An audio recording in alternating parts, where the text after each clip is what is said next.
Ce message est un puissant rappel que l'inquiétude paralyse la prière, mais que la foi nous donne accès à notre arme secrète. En explorant les avantages d'une vie de prière authentique, nous réalisons que, face à l'incertitude et aux mensonges de l'ennemi, Jézabel, notre seule certitude est que demain appartient à Dieu. Préparez-vous à activer votre foi et à démanteler l'esprit d'abattement. Prenons Matthieu 6, versets 25 à 34. Au fait, Matthieu 6 est un passage que vous devriez inclure dans votre étude biblique. C'est tout simplement un texte magnifique. C'est un passage sublime. Nous allons lire la version NIV. L'Évangile de Saint Matthieu, chapitre 6, versets 25 à 34. C'est pourquoi je vous le dis, ne vous inquiétez pas pour votre vie de ce que vous mangerez ou boirez, ni pour votre corps de ce que vous porterez. La vie n'est-elle pas plus que la nourriture, et le corps plus que le vêtement? Regardez les oiseaux du ciel, ils ne sèment ni ne moissonnent, ils ne stockent pas dans des greniers. Cependant votre Père céleste les nourrit. Ne valez-vous pas beaucoup plus qu'eux? L'un de vous peut-il, par son inquiétude, ajouter une seule heure à sa vie? Et pourquoi vous inquiétez-vous du vêtement? Voyez comme poussent les fleurs des champs, elles ne travaillent ni ne filent. Pourtant, je vous dis que même Salomon, dans toute sa splendeur, n'a pas été vêtu comme l'une d'elles. Si c'est ainsi que Dieu habille l'herbe des champs, qui est là aujourd'hui et qui demain sera jetée au feu, ne vous habillera-t-il pas à plus forte raison, vous, gens de peu de foi? Ne vous inquiétez donc pas en disant « Que mangerons-nous? Que boirons-nous? Que porterons-nous » Car les païens courent après toutes ces choses, et votre Père céleste sait que vous en avez besoin. Il n'est pas contre ces choses, il sait que vous en avez besoin. Verset 33. Mais cherchez d'abord son royaume et sa justice, et toutes ces choses vous seront également données. Et toutes ces choses, vous voyez, il ne prêche pas contre ces choses, il parle de priorité. Toutes ces choses vous seront également données. Verset 34. Ne vous inquiétez donc pas du lendemain. C'est précisément ici que je voudrais que vous fassiez attention. Ne vous inquiétez donc pas du lendemain. Dites-le. Ne vous inquiétez donc pas du lendemain. Dites-le encore. Ne vous inquiétez donc pas du lendemain. La raison pour laquelle je vous fais répéter cela est que vous savez que la foi vient de ce qu'on entend et ce qu'on entend vient de la parole de Dieu. Romains 10, 17. Mais votre âme a besoin de s'entendre dire. Ne t'inquiète pas. C'est une chose de m'entendre l'articuler et c'en est une autre quand vous vous le dites à vous-même, car quand vous vous déclarez des choses, vous faites naître quelque chose en vous. Verset 34. Oh, ne vous inquiétez donc pas du lendemain, car le lendemain s'inquiétera de lui-même, chaque jour a ses propres problèmes. N'est-ce pas fabuleux? Je voudrais stipuler ce matin que demain appartient à Dieu. Que quelqu'un dise, demain appartient à Dieu. Prions. Esprit du Dieu vivant, tombe de manière fraîche sur nous en ce jour. Tandis que nous nous plongeons dans ta parole, nous avons besoin d'elle, de tes préceptes, de tes conseils, de ta direction, de ta correction, de ton instruction.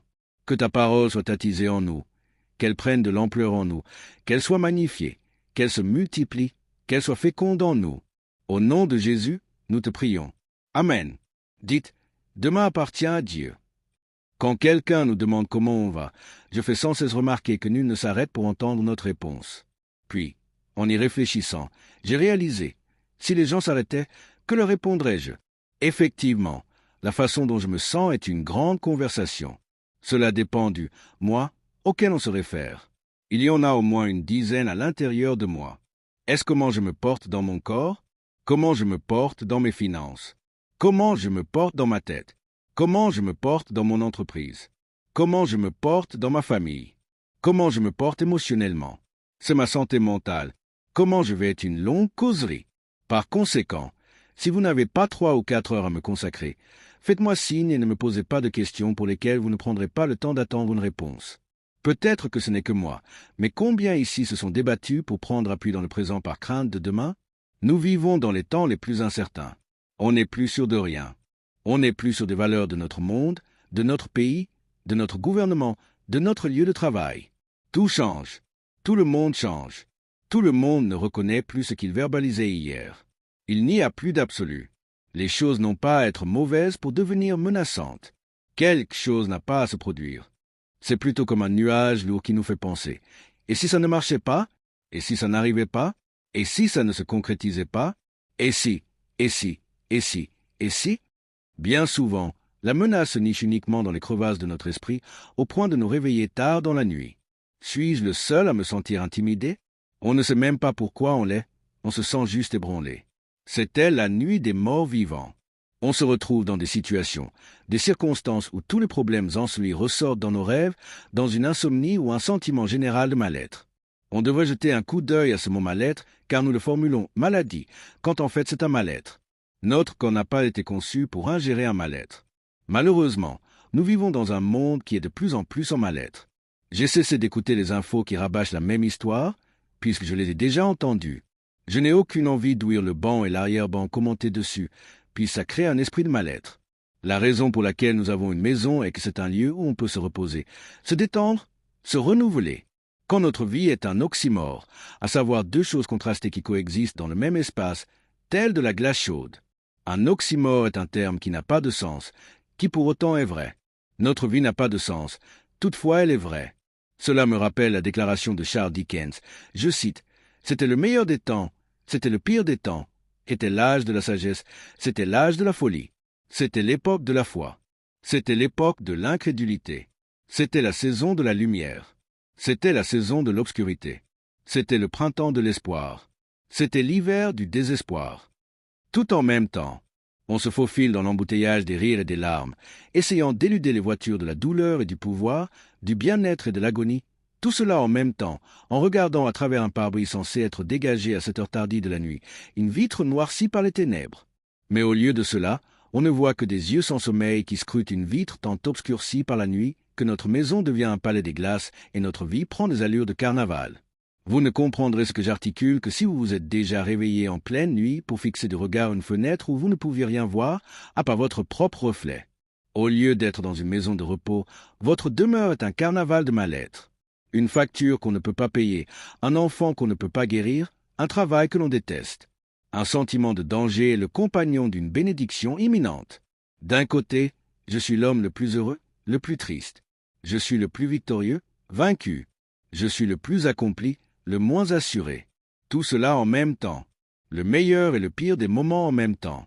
Quelqu'un ici peut-il s'identifier à ça? Je sais qu'il y a un quorum spirituel de gens ici qui ne professent que ce qui va bien, et quand personne ne regarde, vous vous tracassez à propos de ce qui ne va pas. Vous avez constamment une confession positive. Je ne vous reproche pas d'en avoir, continuez dans ce sens. Cela dit, pour ceux qui désirent être honnêtes ici, avouez que vous vivez votre vie en vous préparant à ce que quelque chose vous tombe dessus. Vous ne savez pas ce que ce sera. Est-ce que ce sera une bénédiction ou une calamité? Vous vous apprêtez à l'affronter et dites, « Ce que ça m'est égal, je dois y faire face. » L'incertitude est pire que ce qui va survenir. Quelqu'un saisit-il ce dont je parle? Les armes avec lesquelles nous combattons ne sont pas à notre portée quand nous en avons besoin. Je n'en ai pas tant besoin à l'église, il faudrait plutôt qu'elle s'active à 3 heures du matin ou quand je suis à l'épicerie, quand quelqu'un me sort une crétinerie qui me fait douter de mon appel au ministère, mais qui me convainc que je fais partie des Crips, l'un des gangs les plus redoutables de Los Angeles. Il est vrai que de temps à autre, certains individus me poussent à croire que je suis chef de gang. Et à ce moment-là, j'ai besoin que les armes avec lesquelles je fais la guerre me soient disponibles. Pourquoi ne le sont-elles pas? Pour la raison qu'on peut se retrouver en pleine crise, dans la tempête, dans l'épreuve, à l'hôpital, sous la pluie, au cimetière, aux impôts, au bureau du comptable et oublier tout ce qu'on a entendu dimanche. Ce n'est pas que nous n'avons pas d'armes, elles ne sont simplement pas accessibles en permanence, pour la raison que nous ne les utilisons pas assez pour les garder assez près de nous et pour en faire une norme. Elles ne sont qu'un accessoire du dimanche matin. Dans les difficultés, vous y avez accès, vous les avez. Néanmoins, il faut les dépister. Ça me rappelle qu'il y a plusieurs années de cela, nous étions à notre conférence Women to Harlows. C'était la première fois qu'il y avait autant de participants. Il y avait 54 000 femmes et nous étions à Atlanta.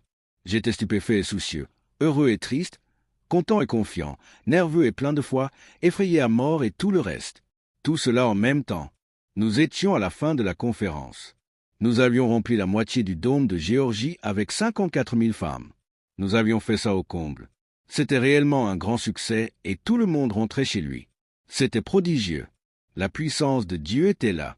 Les gens avaient été guéris, délivrés. Toutes sortes de choses se sont produites. Des chaînes ont été brisées sur ceux qui avaient été violentés, agressés sexuellement et ostracisés. C'était une réunion puissante. C'était si puissant que même après la fin de la réunion, nous sommes allés à l'aéroport et nous nous sommes mis à chanter. Quand vous avez 54 000 femmes, majoritairement noires, qui chantent dans un aéroport, les agents de sécurité pètent les plombs. Ils ne savent plus quoi faire. Certaines imposaient les mains sur d'autres dans des restaurants. Dans notre culture, quand on est heureux, on ne le cache pas. Quand on est mal, on ne le cache pas non plus. Quoi qu'on ressente, quelqu'un va en entendre parler sur le champ. Multipliez cela par 54 000, vous voyez le tableau. C'est ainsi que nous avons assiégé l'aéroport. On l'a rempli de joie, de chants, c'était incroyable. On l'a transformé en église. C'était Woman Without Luce, numéro 2. Les gens prenaient des photos. Je m'évertuais à faire signe à tout le monde pendant que j'enregistrais mes bagages et passais par les détecteurs de métaux. Tout était merveilleux. Ma famille et moi passons tous par la sécurité. J'ai ma mère avec moi. Nous passons un moment extraordinaire. Des générations de femmes se réjouissent, et quand vous avez 54 000 femmes qui prennent des photos et qui crient, les passants se grattent la tête en se disant « C'est qui ce gars ?» Je n'étais pas sûr de savoir comment répondre à cette question moi-même, puis cela prend des années pour pouvoir répondre à la question « Qui suis-je » Je savais au moins que j'allais pour se saluer et être gentil avec les gens. J'ai toujours été sociable. Je leur faisais signe, on prenait des photos, je posais avec des inconnus, je prenais même des photos avec des bébés, quand tout à coup, nous étions entourés par la police. J'ai songé, que s'est-il passé? Je découvre qu'on a localisé à l'intérieur d'un de nos sacs un revolver au manche nacré. Il appartenait à ma mère. Tous ceux qui étaient avec moi, la sécurité, les diacres, les amis et autres, sont passés sans un hic. C'était ma propre mère qui avait un flingue. Elle avait un petit Glock dans son sac à main. On nous dit, on a trouvé ça dans ce sac. C'était un grand sac. Ma mère portait de grands sacs à main. L'arme était tout au fond. J'étais furieux contre elle. Je vous assure que j'ai sérieusement envisagé de l'éliminer. Mère, je vais te buter tout de suite. On nous emmène à l'arrière. Elle était extrêmement gênée, mais a tout de même murmuré. Vas-y. C'était juste un pistolet tout rikiki. Du genre, tu vois bien que j'ai laissé la mitrailleuse à la baraque.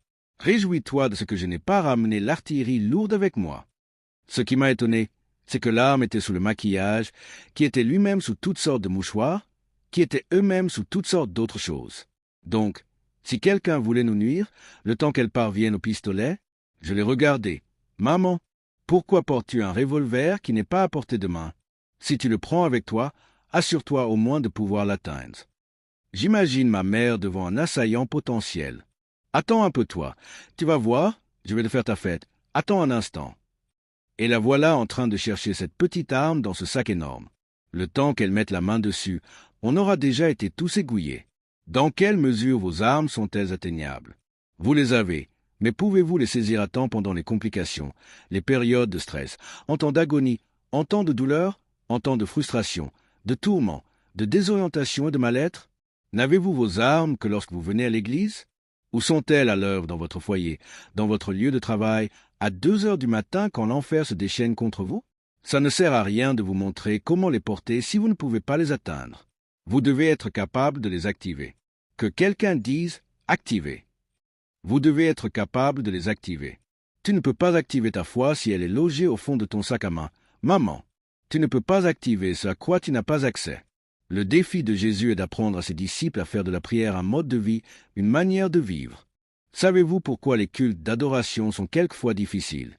Parce que nous sommes en sous-nombre. J'ai entendu la sœur après l'indiquer ce matin qu'ils étaient venus ici tôt et avaient commencé les chants de louange avant que tout le monde ne débarque. S'ils sont ici à adorer avant que vous ne vous pointiez, que vous êtes dans la voiture à invectiver avant d'entrer ici, la distance entre là où votre tête est et la nôtre est si grande. Ou peut-être que vous êtes juste préoccupé. Nous devons percer au travers de la glace pour accéder aux nuits innombrables de mal-être. Jésus, dans les textes antérieurs à ce passage, apprend à ses disciples comment prier. Ces derniers revendiquent « Apprends-nous à prier », puisqu'il a modelé la prière devant eux. Ce passage vient après qu'il leur a fourni un schéma de prière, ce que nous appelons le « Notre Père », qu'on devrait en fait appeler la prière des disciples, puis c'est la prière qu'il nous a recommandé de faire. Notre Père qui es aux cieux, que ton nom soit sanctifié, que ton règne vienne, que ta volonté soit faite sur la terre comme au ciel. Donne-nous aujourd'hui notre pain de ce jour, et pardonne-nous nos offenses, comme nous pardonnons à ceux qui nous ont offensés. Ne nous soumets pas à la tentation, mais délivre-nous du mal. Voilà l'exemple de prière qu'il leur a présenté. Cela dit, le vrai modèle est la façon dont il vivait sa vie, pas seulement ce qu'il prononçait. Il leur a fait connaître que la vraie prière n'a rien à voir avec la loquacité. Il a associé cela aux pharisiens, qui étaient connus pour leur verbosité et longues prières. Il veut que nous sachions que la prière n'informe pas Dieu. Au contraire, elle l'invite. Dieu n'a pas besoin qu'on lui raconte ce qui se passe, il le sait déjà.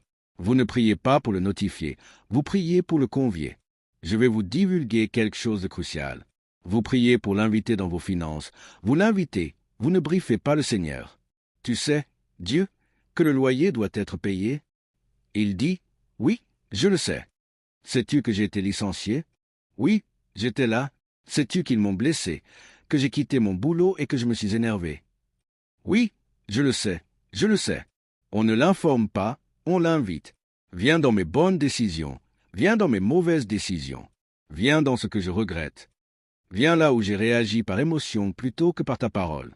Je t'invite dans cette situation. Je t'invite dans cette circonstance. Je t'invite dans le travail que je n'aurais pas dû accepter. Je t'invite dans l'affaire que je n'aurais pas dû conclure. J'ai besoin de ta direction puisque ma bouche m'attire des ennuis, provoque des problèmes. J'ai besoin que ta parole l'emporte sur la mienne pour être mieux entendue et plus efficace. Je t'invite. Ma maison sera appelée une maison de prière. Vous en avez fait une caverne de voleurs. Matthieu 21h13, la conviction de Jésus sur la prière est incontestable dans les Écritures. Elle est si manifeste qu'il a titillé les apôtres jusqu'à ce qu'ils le pétitionnent. Enseigne-nous à prier. Luc 11h1. En effet, chaque fois qu'ils avaient le dos tourné, Jésus s'éloignait de la multitude, de ses responsabilités, pour passer du temps en prière. Les bienfaits de la prière transparaissaient dans sa vie. Ils étaient si évidents que les 12 ont fini par l'interpeller. Tu ne fais que nous instruire sur le royaume. Le royaume des cieux est comme ceci. Le royaume des cieux est comme cela. Oh, tu ne nous inities pas au fait que de temps en temps, tu pars seul sur la montagne. Tu te caches derrière un rocher et tu fais quelque chose qui te rend capable de marcher sur l'eau quand tu reviens. Apprends-nous à faire ça. Apprends-nous à faire ça. Apprends-nous à le faire. Apprends-nous à le faire. Apprends-nous à faire cela ici même. Il l'avait vu le faire de tant de manières différentes. Je vais vous donner, quelques exemples à écrire sur la façon dont Jésus présente la prière, ainsi que les avantages de la prière. Numéro 1. Elle donne la paix dans la tempête. La paix dans la tempête est le résultat de la communion avec Dieu. Ils sont en plein milieu d'une tornade et Jésus se prélasse. Voilà ce que fait la prière pour vous. Elle vous met à l'abri des sévérités extérieures pour que vous ne réagissiez pas systématiquement à ce qui se passe autour de vous. Quand vous avez un mode de vie de prière, vous n'agissez pas comme la foule. Tout le monde crie, court ou saute du bateau. Quant à vous, puisque vous avez dialogué avec Dieu avant la tempête, vous avez la paix en plein milieu. Oh, vous n'entendez pas ce que je dis. J'en ai des frissons. Vous avez la paix au milieu de la tempête. Quelqu'un ici a-t-il une paix inexplicable? Vous ne le comprenez même pas. Ce n'est même pas votre caractère, ni votre nature. Cela vient d'une vie de prière cohérente, pas d'une vie de prière d'église, pas d'un « Oh Dieu, c'est toi qui émets des vents et des flots. Tu te tiens dans l'éternité et tu régis les couloirs du temps. » Non, non, non, non, non. Ça doit être du genre, pendant que vous conduisez sur la route. Jésus, je ne sais pas ce qu'on va faire à ce sujet, mais je te fais pleinement confiance. Si tu ne veux pas que je fasse ceci, j'ai besoin que tu me le dises. Ce n'est pas une prière expressive qui doit sortir de vous, mais un cri tel. Au secours! La femme qui a conté que sa fille était gravement possédée par un démon n'avait pas le temps de bien parler. Quand vous luttez avec le diable, vous n'avez pas le temps d'être éloquent. Vous ne passez pas un test de vocabulaire. Vous n'avez pas besoin de réglage. Vous devez juste ouvrir la bouche et crier « Au secours, aide-moi !» Les bienfaits de la prière sont mis en évidence dans la tempête. La façon dont vous réagissez à la tempête détermine jusqu'où vous allez aller. Vous ne pouvez pas être un leader si vous pétez un câble. Vous devez garder votre calme devant la crise. Je peux flipper après la crise, mais en plein milieu, je vais tenir ferme. Une des choses que j'aime chez ma femme, c'est qu'elle ne panique pas. Ma femme n'est pas ébranlée en cas de crise. Elle se met en mode confinement comme si de rien n'était. Ce ne sera que 2 semaines plus tard qu'elle pourra éclater en sanglots. Tant qu'elle est dans la tempête, elle se battra comme Mike Tyson.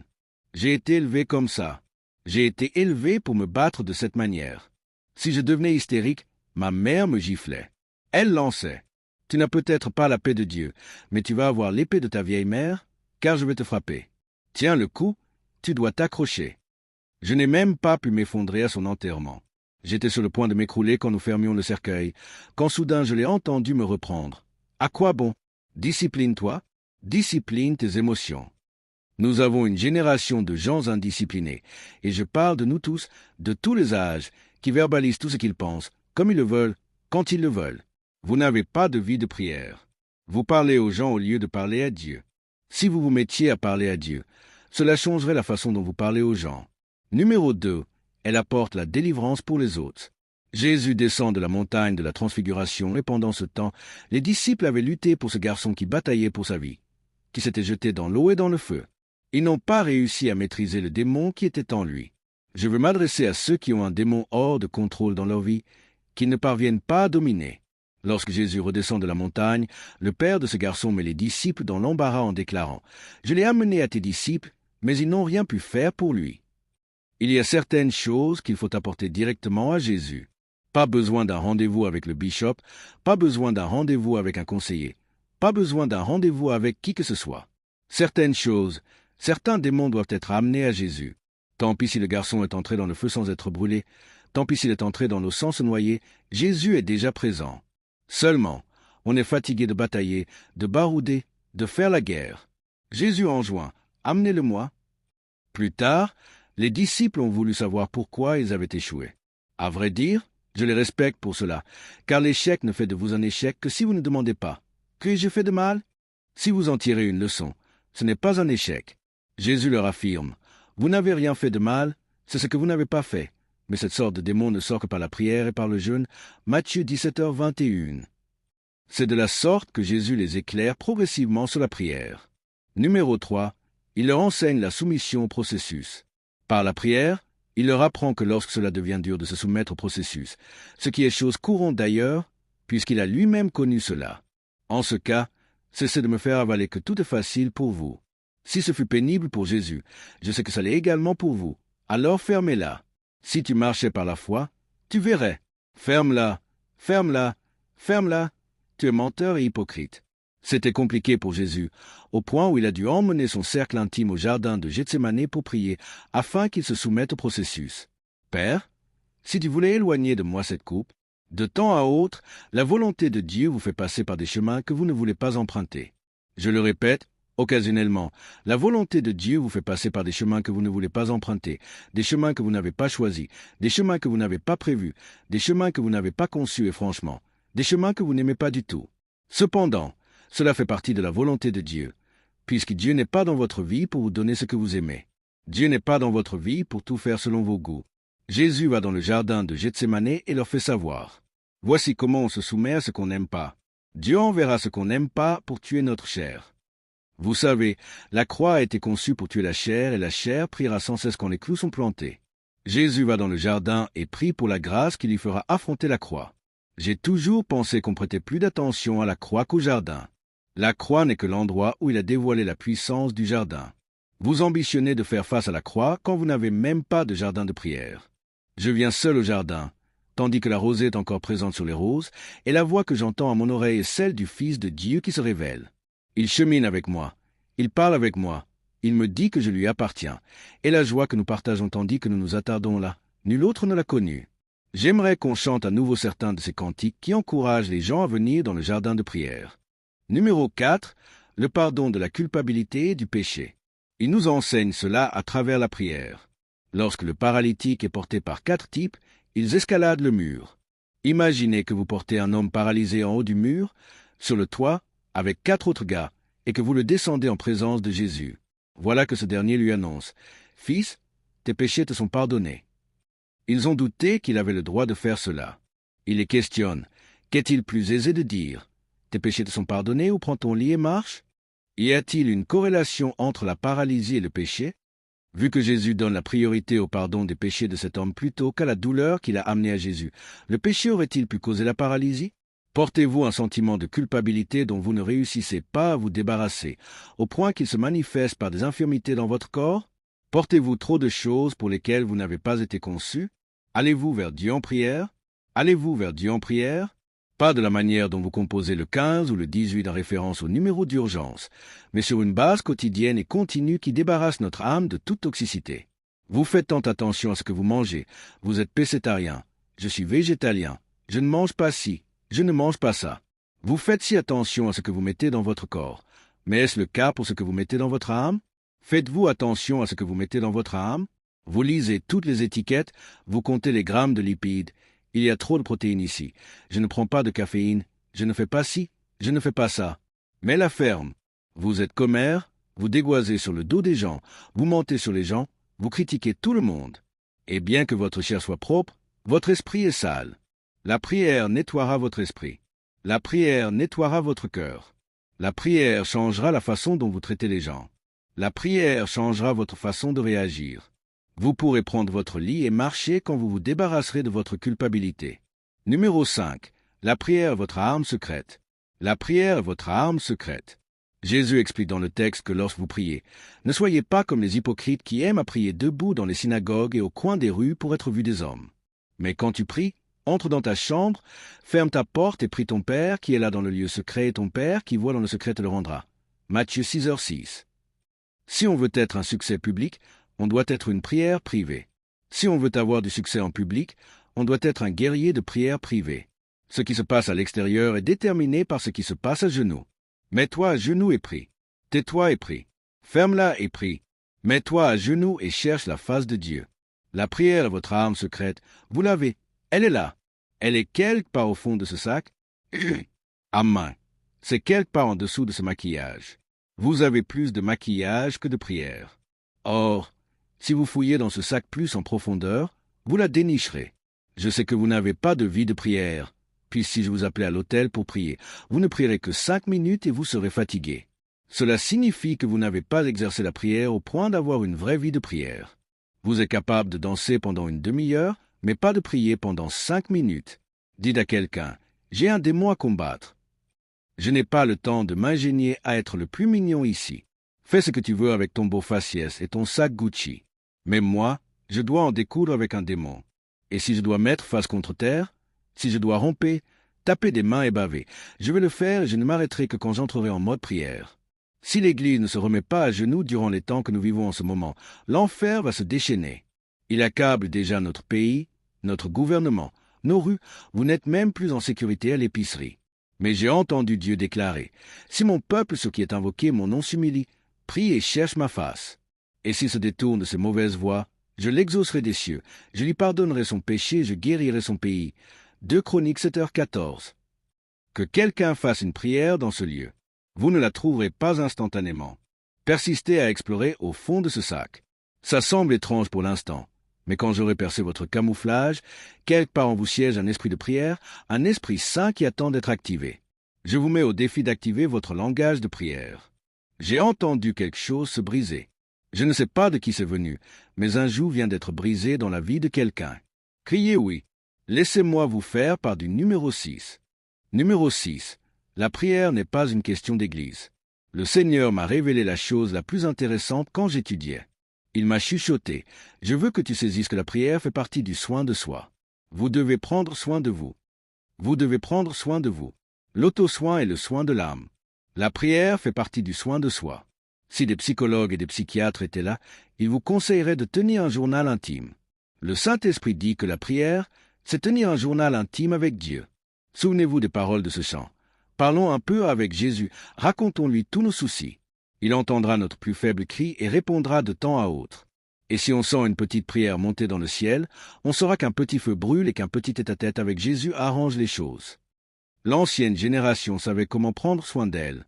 Elle n'allait peut-être pas au spa, elle n'avait peut-être pas de massage, elle ne jouait peut-être pas au golf, faute d'argent pour faire tout cela, mais elle s'enfermait avec Dieu et disait « Ô Dieu, au nom de Jésus, je m'approche de ce trône, puis je sais que tu es capable.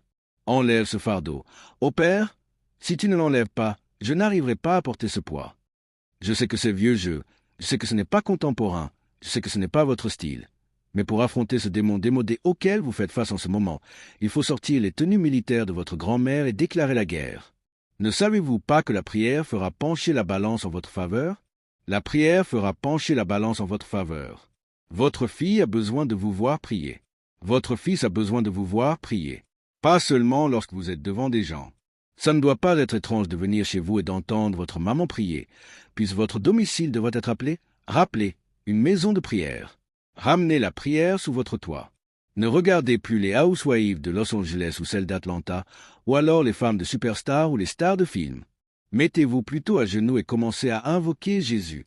Quand je certifie que la prière fera pencher la balance en votre faveur, nous ne prions pas pour hier, puisqu'il n'y a plus rien à faire à propos d'hier. Sortez d'hier. On n'y peut plus rien. On ne prie nulle part dans la Bible pour hier. Néanmoins, chaque fois que vous avez un micro, vous pleurez sur hier. Sortez de votre histoire. Sortez de votre histoire.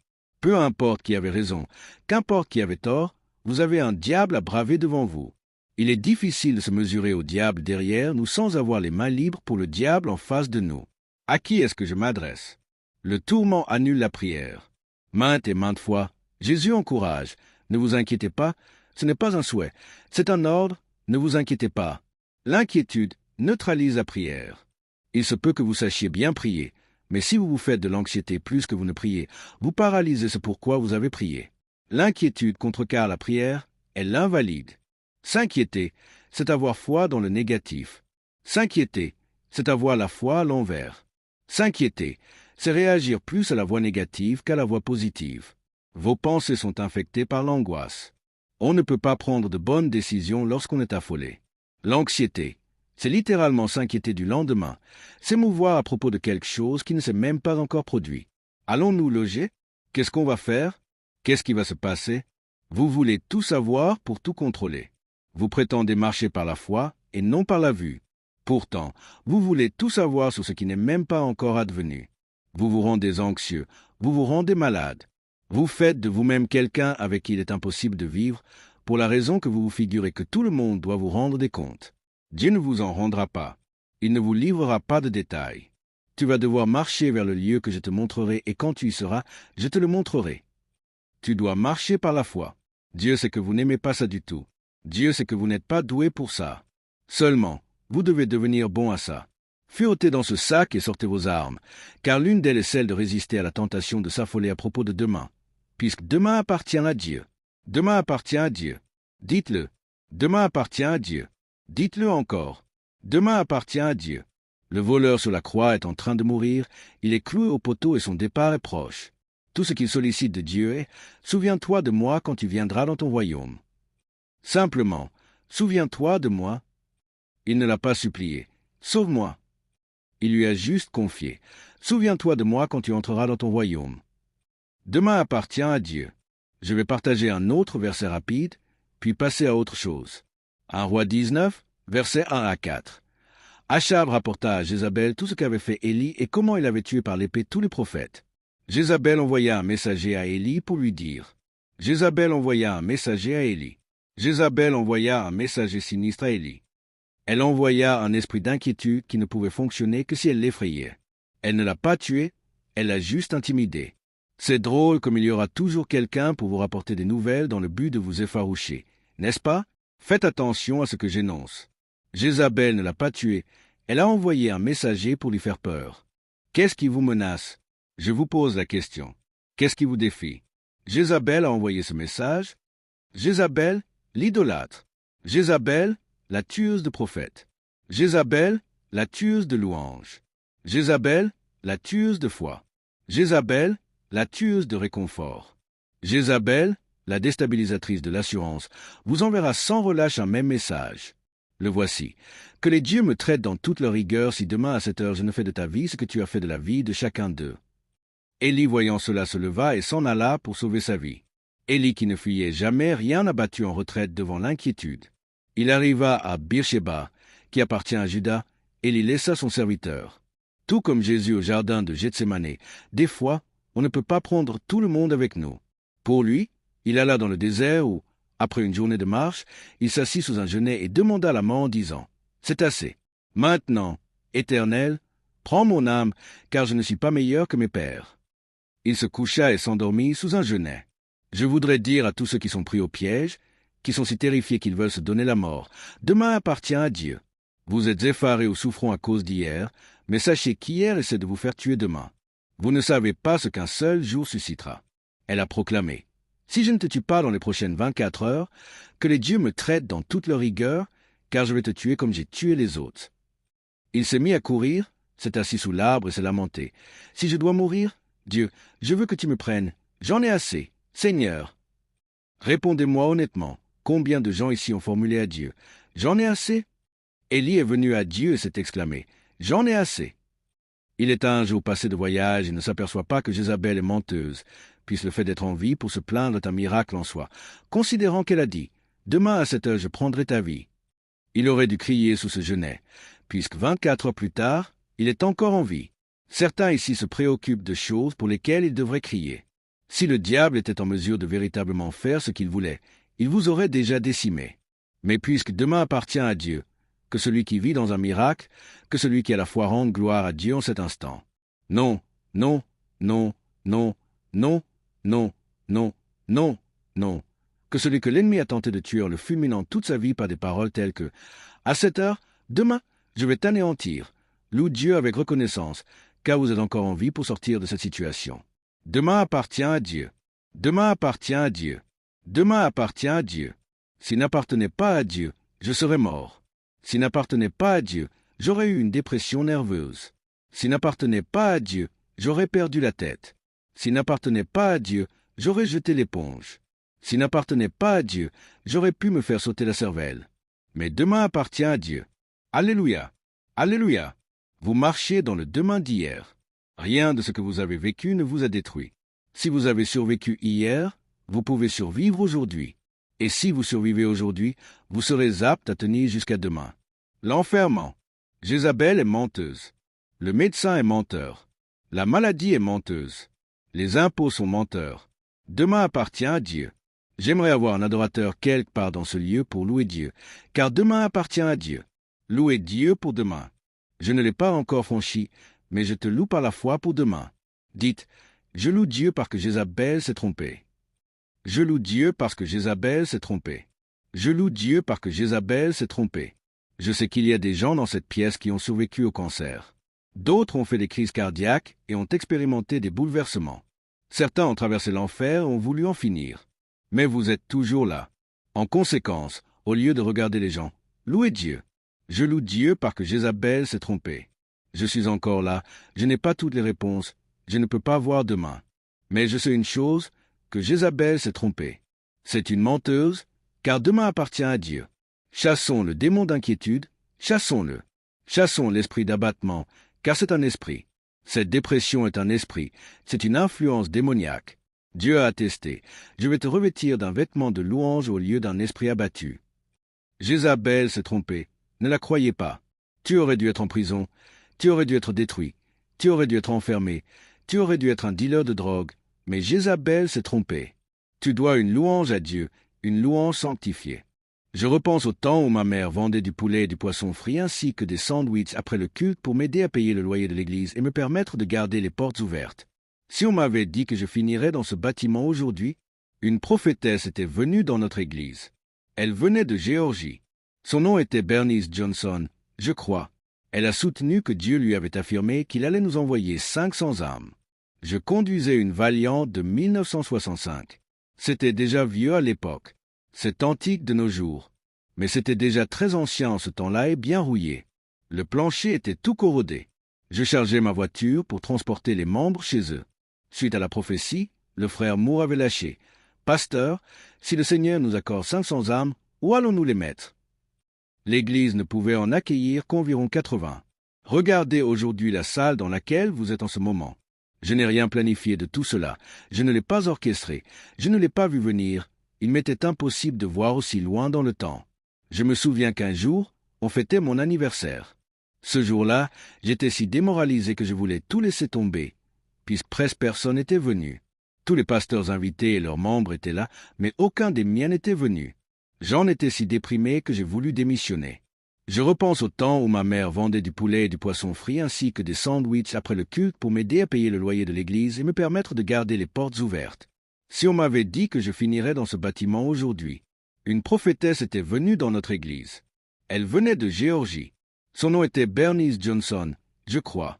Elle a soutenu que Dieu lui avait affirmé qu'il allait nous envoyer 500 âmes. Je conduisais une Valiant de 1965. C'était déjà vieux à l'époque. C'est antique de nos jours. Mais c'était déjà très ancien en ce temps-là et bien rouillé. Le plancher était tout corrodé.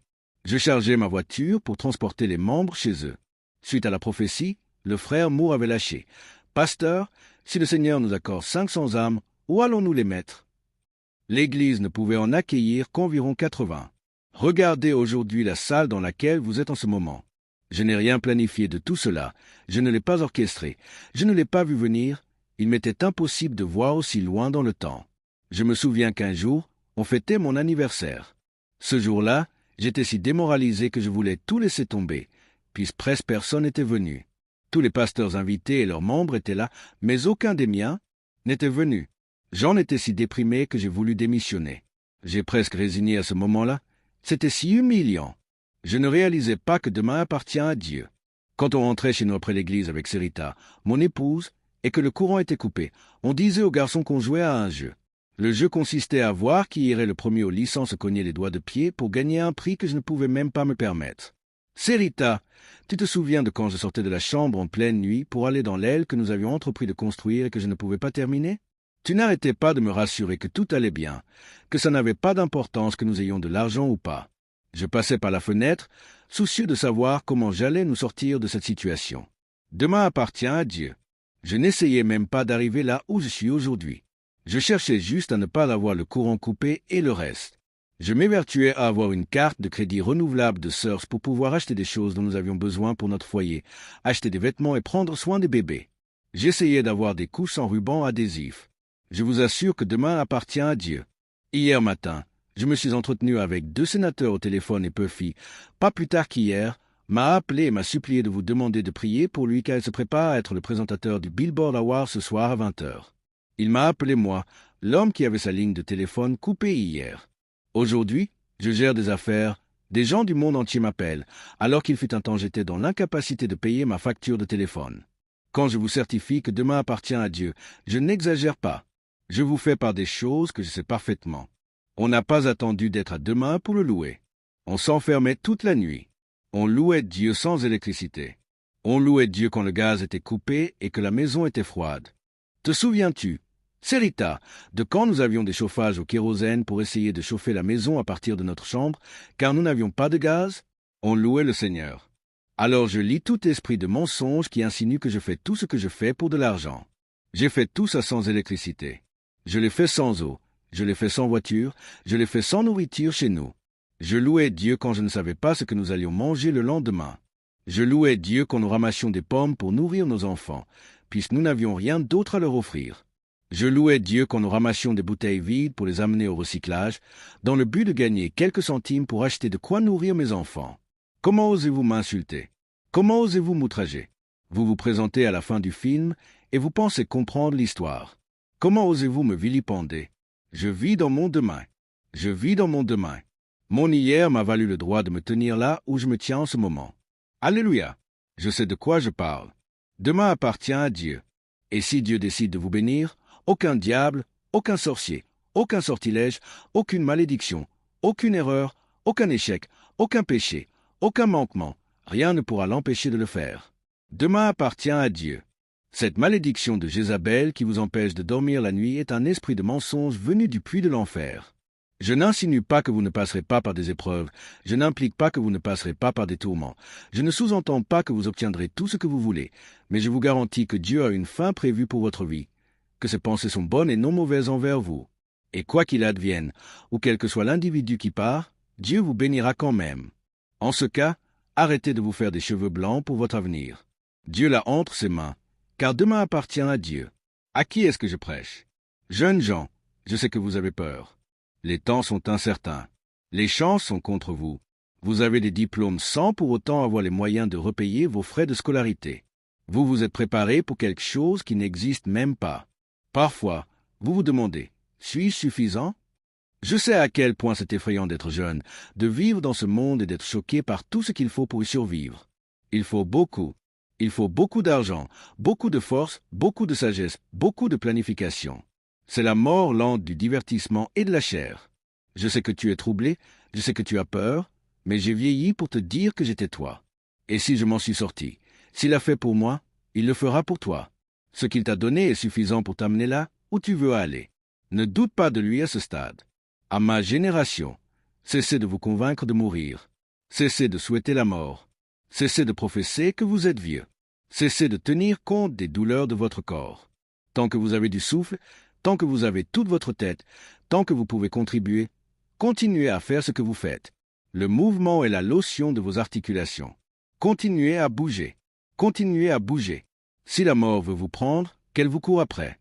En tout cas, elle va devoir me poursuivre et me frapper derrière la tête. Je ne vais pas m'allonger là à l'attendre, ni me retourner et abandonner parce que vous supposez que c'est ce que je suis censé faire. Le diable est menteur. Je te combattrai avec une canne. Je te résisterai avec un déambulateur. Je te frapperai à la tête avec un bâton. Je pars quand Dieu ordonne, pars. Je viens quand il ordonne, viens. Car demain appartient à Dieu.